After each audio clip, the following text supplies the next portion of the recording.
Hello and welcome to Lunchtime Politics on Channels Television, and we're reaching you live from our studios headquarters here in Lagos.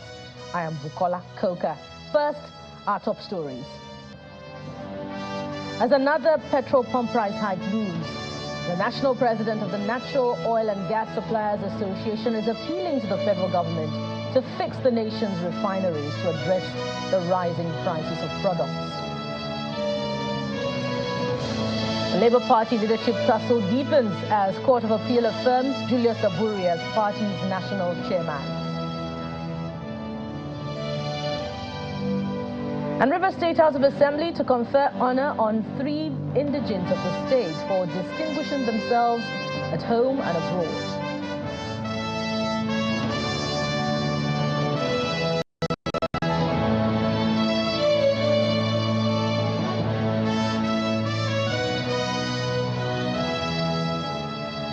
And we're very glad you could join us this hour. As we start off, amid speculations of looming increase in the price of petrol, the Nigerian National Petroleum Company Limited, NNPCL, says it has no plans to hike the pump price of the product.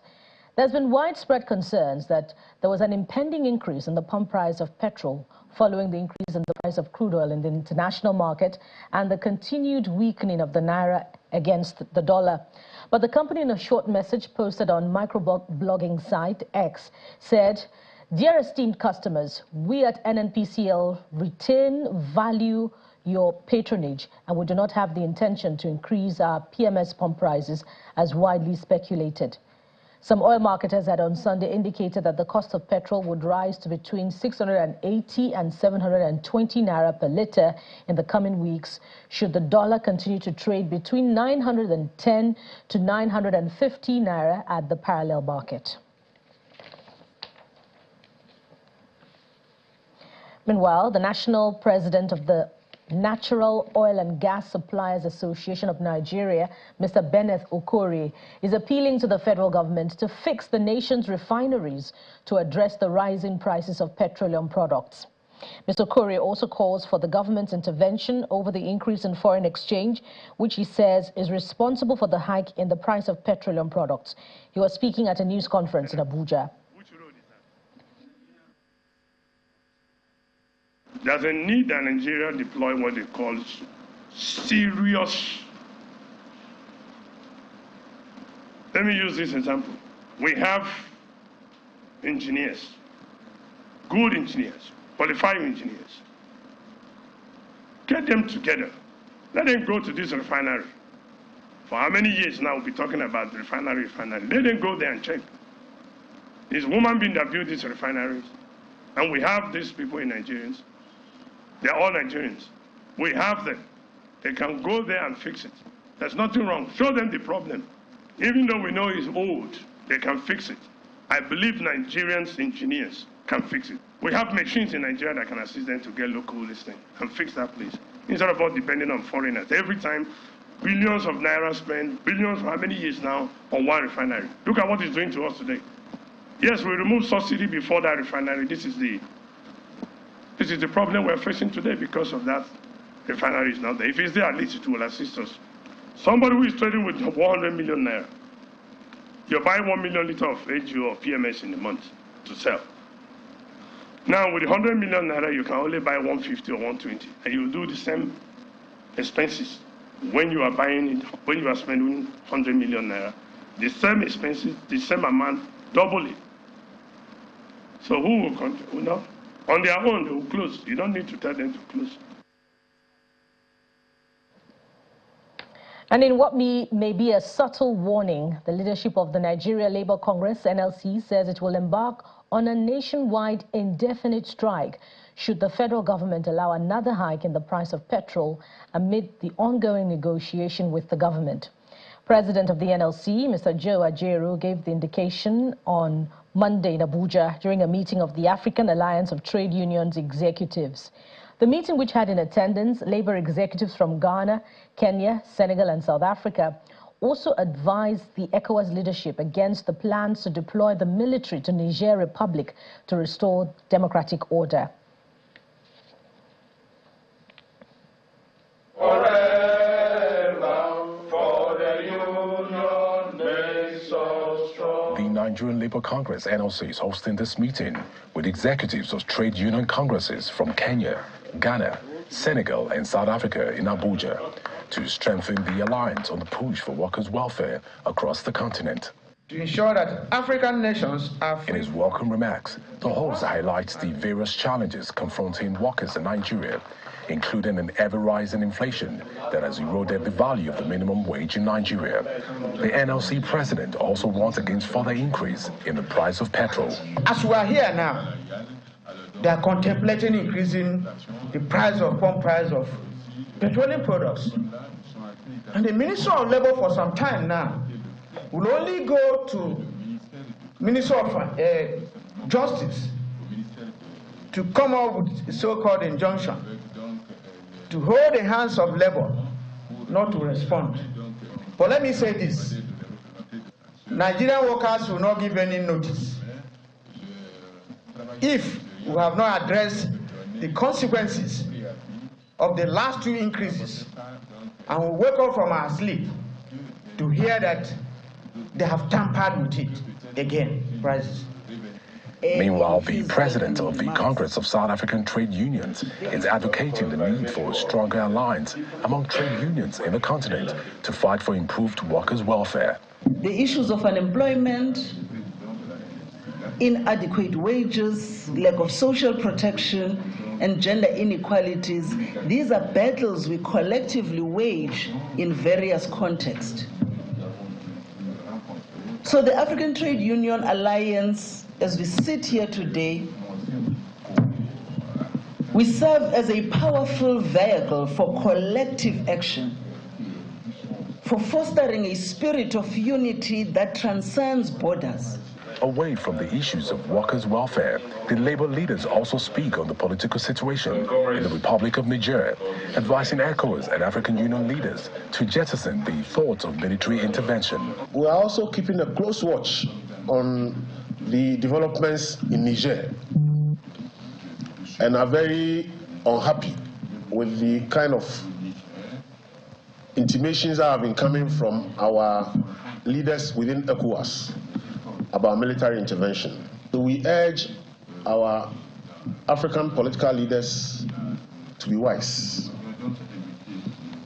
both at ECOWAS level and at EU level, to know that dialogue is a way to go. Labor leaders attending this meeting are hoping that the ongoing alliance among trade unions on the continent will, in the long run, form a strong force that will push for workers-friendly policies on the continent. Thank you.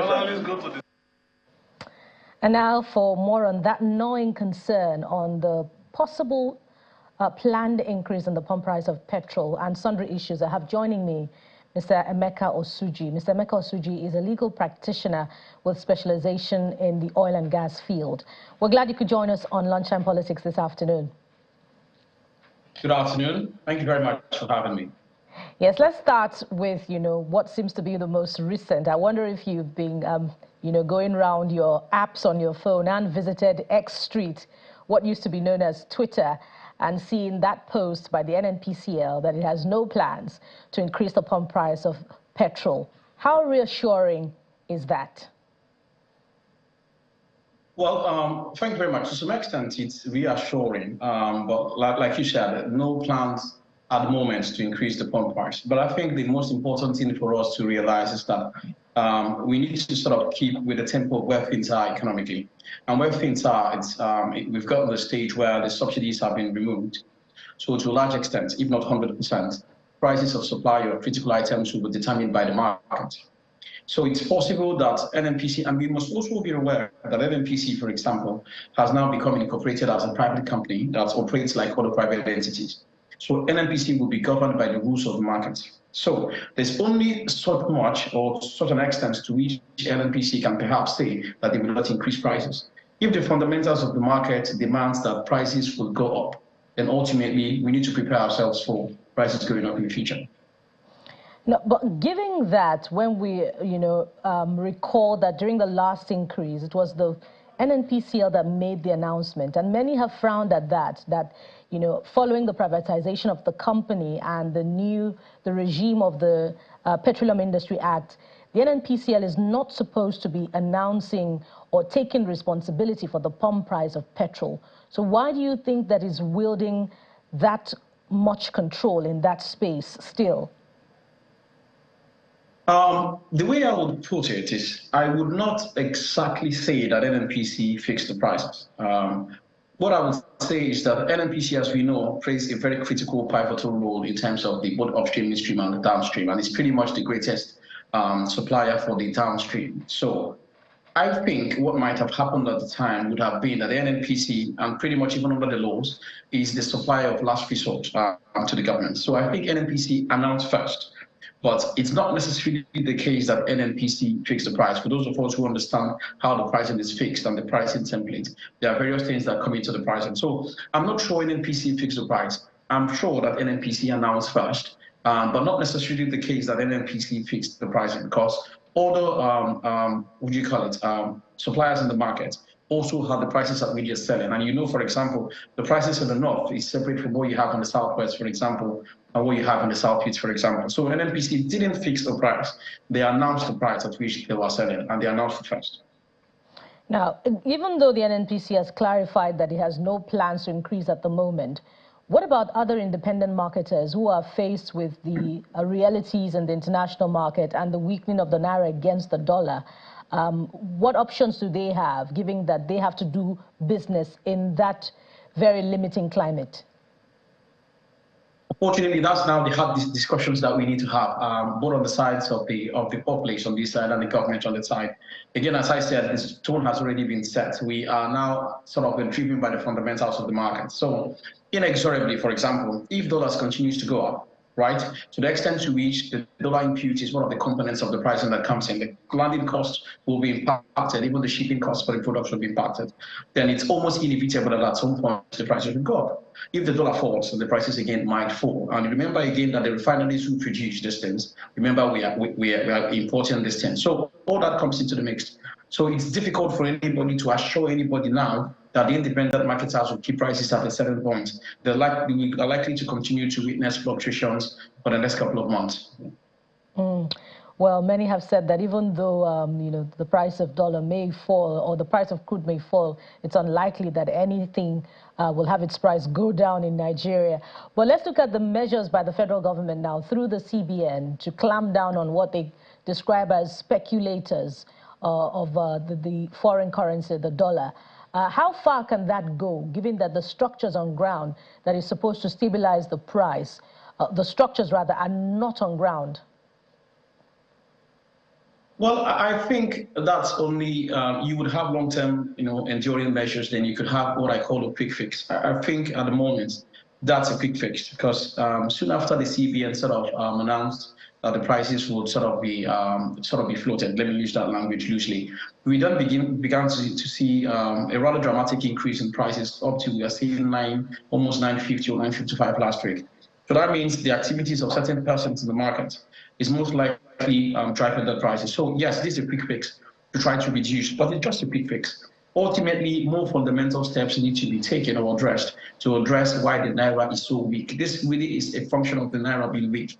You're not producing enough, even in terms of your trade balancing. You're not able to settle your trade either with your foreign counterparts in naira. Even for the ones that you do with your other African economies, you still settle in dollars. Until we deal with the very weak production levels in Nigeria and we deal with the very weak trade balances that we have, we will continue to have this issue, because it's really not about quick fixes. The more enduring solutions require us to address why the naira and the economic is fundamentally weak. That really is where the problem is. Speaking of the fundamental issues, we will not, it would be remiss of us to wrap up this discussion without talking about the options open to Labour. Labour has said that, look, we're going on strike without notice if another increase is implemented. And, giving that concern, that big concern that majority of Nigerians are daily earners, and any sit-at-home or shutdown of the economy at this point will be detrimental, to their daily living. What options are open to Labour and especially the government at this point? I think that's the hardest discussion.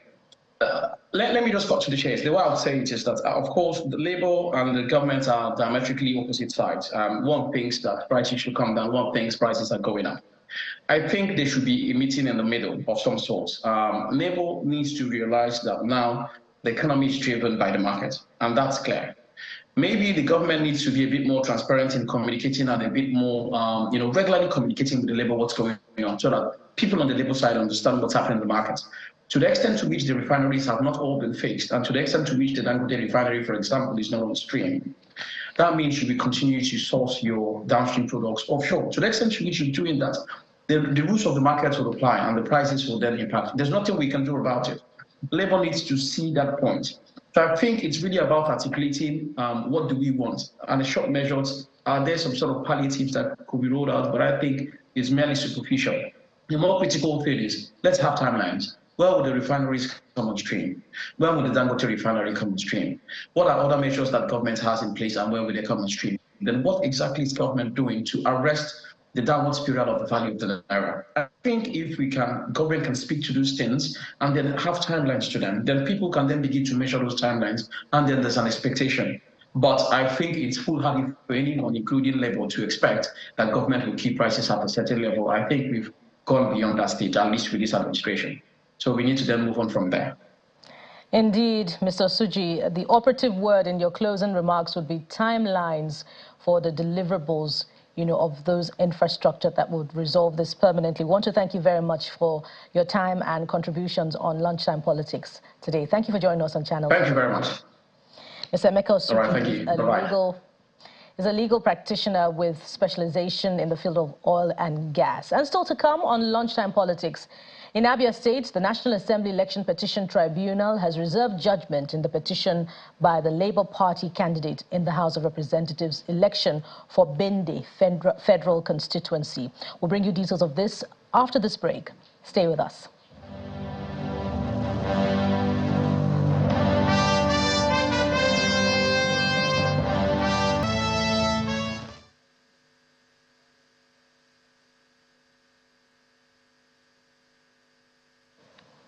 Welcome back to Lunchtime Politics. And in Abia State, the National Assembly Election Petition Tribunal sitting in Umuahia has reserved judgment in the petition filed by the Labour Party candidate in the House of Representatives election for Bende federal constituency, Mr. Frank Chinasa. Mr. Chinasa is challenging the victory of the Deputy Speaker of the House of Representatives, Honorable Benjamin Kalu. The Labour Party is seeking the disqualification of the Deputy Speaker, Honorable Kalu, on the grounds that he is not qualified to contest the election because there are alleged irreconcilable contradictions and inconsistencies in his names, which appear on separate documents and certificates.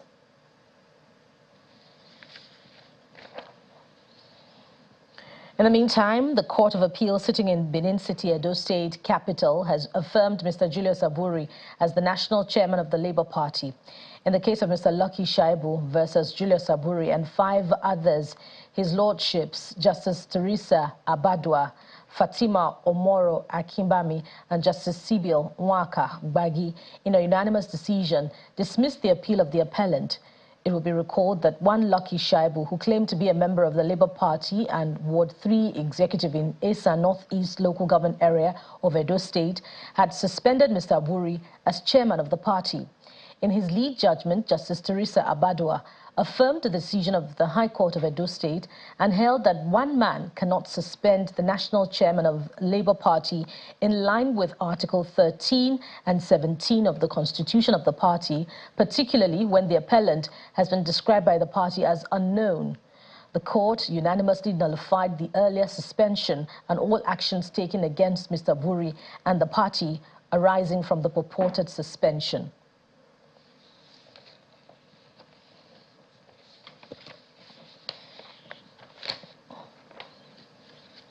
And we'll return to Labour Party's leadership issues shortly. But in the meantime, the River State House of Assembly have resolved to commend and honor 3 daughters of the state who they say have distinguished themselves on the national and international scenes. This was contained in a motion moved by the Deputy Leader of the House, Linda Stewart, who raised the issue that 3 of them should be recognized as good ambassadors of the state and country at large. The 3 ladies are Rena Wakama, coach of the recently victorious D Tigers basketball team, Palas Kunai Apana, a player in the team, and Mary Ngozi Kekwaru, a young lady who found and returned $70,000 in a Lagos hotel. The Rivers State House of Assembly should officially, by leave of Mr. Speaker, write a letter of commendation, because we are the representatives of the people. The parliament represents the people, and they fall under our consequence. We should write them a letter of commendation, which they will keep for a lifetime. It will be in their CV, in their resume, and it can fetch them great opportunities, knowing that the parliament of their state did this. Further to that, still riding on the wings of prayer 3, Mr. Speaker, I wish to say finally that this House should humbly recommend to the Rivers State government to award these 3 young ladies with state honors. For me, my dear wife, my children, and the good people of Obiabo Constituency 1, I will very happily hand over to Honorable Jacine Emeki, the member representing Emo constituency, where people comes from. Because you see, this lady would have collected this money and become richer, but she brought it back.